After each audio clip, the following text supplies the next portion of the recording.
कभी कभी प्यार अधूरा रहकर भी जिंदा रहता है। आज सुनिए तेरे बिना अधूरा मैं, एक अधूरी मोहब्बत की दास्तान। कहानी शुरू करने से पहले हमारे चैनल को प्लीज़ सब्सक्राइब एंड लाइक अवश्य करें ताकि हमें मोटिवेशन मिलता रहे। आइए कहानी शुरू करते हैं। सहरसा जैसे छोटे शहर में सुबहें बहुत जल्दी जाग जाती हैं। गलियों से साइकिलों की घंटियां, चाय की भट्टी से उठता धुआं और मोहल्ले के बच्चों की आवाज़ें सब मिलकर दिन की शुरुआत का इशारा देतीं। उसी सहरसा की गली नंबर 9 में रहती थी आराध्या, 22 साल की, शांत पर भीतर से सपनों से भरी हुई। उसे किताबें पसंद थीं और बारिश में छत पर खड़े होकर भीगना उसका शौक। पिता सरकारी स्कूल में मास्टर थे और घर का माहौल हमेशा सख्त। आराध्या का दिल किसी राज की तरह बंद था जब तक कि उसकी जिंदगी में अंशुमान नहीं आया। अंशुमान पटना से सहरसा आया था इंजीनियरिंग छोड़कर। सब कहते थे पढ़ाई में मन नहीं लगा, अब गांव में दुकान चलाएगा। पर आराध्या ने जब उसे पहली बार देखा तो उसके लिए ये कहानी कुछ और थी। वो सुबह कॉलेज की थी। आराध्या अपनी स्कूटी से कॉलेज जा रही थी कि सामने सड़क पर ट्रक के गुजरते ही धूल का गुबार छा गया। कुछ पल के लिए सब धुंधला हो गया। जब आंखें खुलीं तो उसके ठीक सामने एक लड़का खड़ा था, उसकी स्कूटी को गिरने से बचाते हुए। सावधान रहा करो, सड़क तुम्हारी नहीं है, उसने मुस्कुराते हुए कहा। आराध्या ने कुछ नहीं कहा, बस अपनी स्कूटी उठाई और बिना पीछे देखे आगे बढ़ गई। लेकिन उस मुस्कान का असर ऐसा था कि दोपहर तक उसके मन में वही चेहरा घूमता रहा। अगले दिन कॉलेज के बाहर वही लड़का चाय की दुकान पर देखा। फिर से मिल गए, उसने शरारत से कहा। मिलना जरूरी था क्या? आराध्या बोली, पर आंखों में हल्की हंसी थी। जरूरी तो नहीं, पर अच्छा लगा, अंशुमान ने जवाब दिया। और उसी हंसी में कुछ ऐसा था जो धीरे धीरे दोनों के दिलों के बीच पुल बनने लगा। दिन बीतते गए। अब आराध्या का रास्ता कॉलेज से घर तक सीधा नहीं रहता, वो उसी चाय की दुकान से होकर गुजरती। और हर बार अंशुमान वहीं होता, कभी अखबार पढ़ते हुए, कभी दोस्तों संग मजाक करते हुए। लेकिन जैसे ही आराध्या दिखती, उसके होंठों पर वही आधी मुस्कान आ जाती। एक शाम जब हल्की बारिश हो रही थी, अंशुमान ने पूछा, तुम्हें बारिश पसंद है? बहुत। तो चलो आज भीगते हैं, किसी वजह के बिना। आराध्या ने पहले मना किया, फिर पल भर में कुछ ऐसा हुआ कि दोनों उसी सड़क पर भीग रहे थे, हंसते हुए, जैसे दुनिया की हर चिंता उस पल की बारिश में बह गई हो। उस दिन आराध्या ने महसूस किया कि प्यार हमेशा शोर से नहीं आता, कभी कभी वो चुपके से आता है, बारिश की बूंदों की तरह। लेकिन सहरसा का समाज बड़ा छोटा होता है, जहां हर मुस्कान पर सवाल उठता है और हर दोस्ती पर फुसफुसाहट। कुछ ही हफ्तों में बात लोगों तक पहुंच गई। मास्टर साहब की बेटी उस छोरे के साथ घूमती है, अंशुमान तो अच्छा लड़का नहीं है, सुना है उसने पढ़ाई छोड़ दी। धीरे धीरे अफवाहों की लहर घर तक जा पहुंची। आराध्या के पिता ने एक रात उसे रोक लिया। अब उस लड़के से कोई बात नहीं होगी, समझी? आराध्या की आंखों में आंसू थे। वो कुछ कहना चाहती थी, मगर शब्द जैसे गले में अटक गए। रात भर उसने अपने कमरे की खिड़की से आसमान देखा। उसे याद आई वो बारिश, वो मुस्कान, वो हाथ जो उसे गिरने से बचा गया था। उसने खुद से कहा, शायद कुछ प्यार अधूरे ही रहने के लिए बनते हैं। सहरसा की गलियां अब आराध्या को पहले जैसी नहीं लगती थीं। हर मोड़ पर, हर चाय की दुकान पर, हर बारिश की बूंद में उसे अंशुमान की याद आ जाती थी। उसके पापा का गुस्सा, माँ की चिंता और समाज की बातें, सब मिलकर जैसे उसकी हंसी छीन ले गए थे। अब वो कॉलेज भी चुपचाप जाती, चुपचाप लौटती, चाय की दुकान से बचकर निकलती, लेकिन उसकी नज़र अपने आप उसी तरफ चली जाती। और एक दिन जब उसने खुद को रोका, वहाँ वो नहीं था। 3 दिन गुजर गए, ना दुकान पर अंशुमान, ना गली में उसकी साइकिल। आराध्या के दिल में बेचैनी बढ़ती जा रही थी। वो चाहकर भी किसी से पूछ नहीं पाती थी, बस हर शाम छत पर जाकर आसमान देखती और खुद से कहती शायद वो लौट आएगा, शायद फिर मिलेंगे।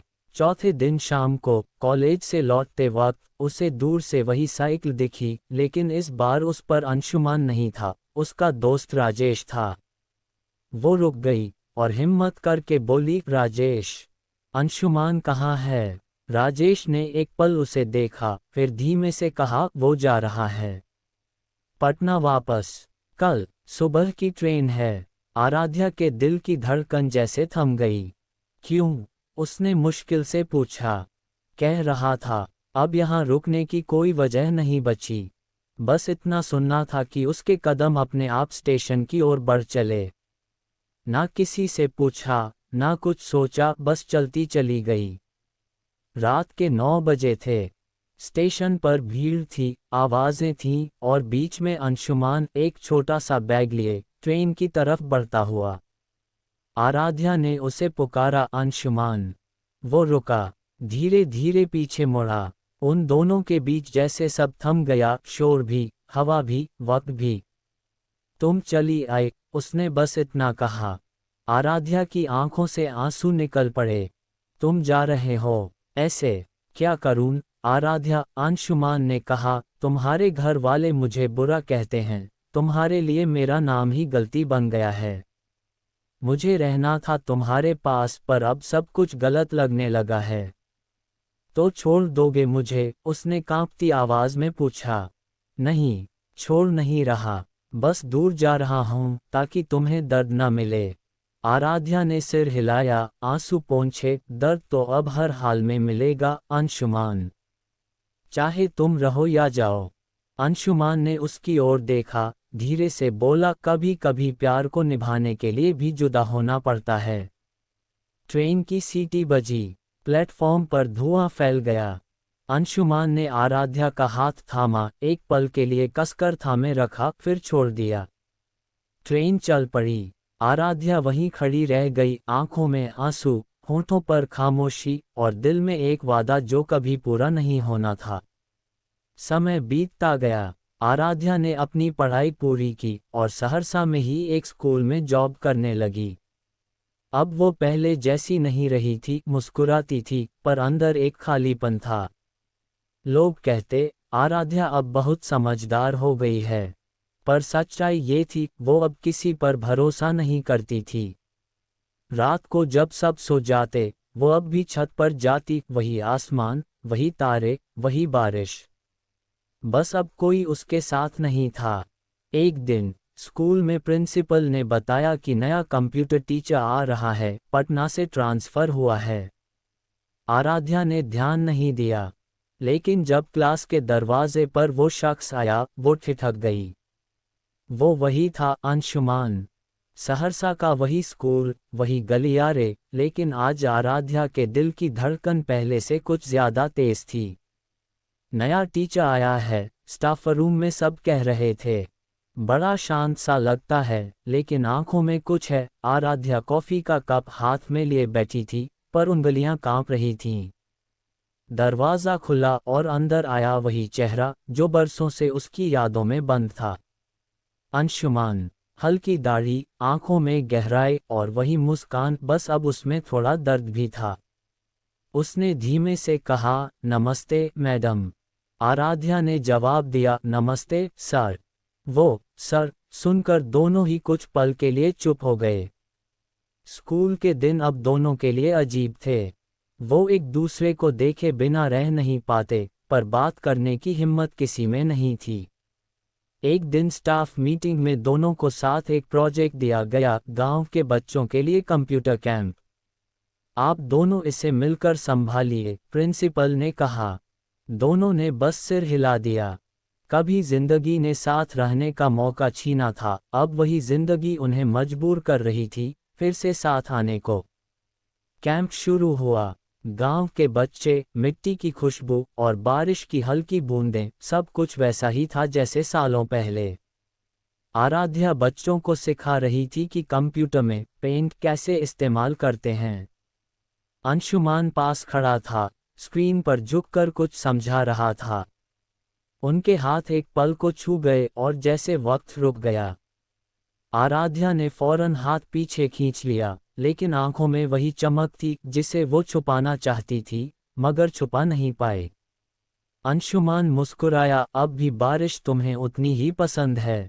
आराध्या ने जवाब नहीं दिया, बस बाहर झांक कर कहा, अब बारिश में भीगने की उम्र चली गई। अंशुमान ने धीरे से कहा, नहीं आराध्या, बारिश की नहीं, हिम्मत की उम्र चली गई है। कैंप के आखिरी दिन दोनों देर तक वहीं रुके रहे। बच्चे जा चुके थे, आसमान में शाम उतर आई थी। अंशुमान ने कहा, तुम ठीक हो? हाँ, आराध्या बोली, अब सब ठीक है। सच? वो चुप रही। अंशुमान आगे बोला, मैं जब गया था तो सोचा था तुम्हें भुला दूंगा, पर हर शहर में, हर चेहरे में तुम्हें ही खोजता रहा। उसकी आवाज़ कांप रही थी। आराध्या, क्या कभी तुम्हें मेरी याद आई? आराध्या की आंखों में आंसू आ गए। हर दिन, हर रात। पर जब किसी को भूलना जरूरी हो तो यादें भी गुनाह लगने लगती हैं। तो क्या अब सब खत्म है? अंशुमान ने पूछा। आराध्या ने कहा, प्यार खत्म नहीं हुआ, बस अब उसे जीने की इजाज़त नहीं है।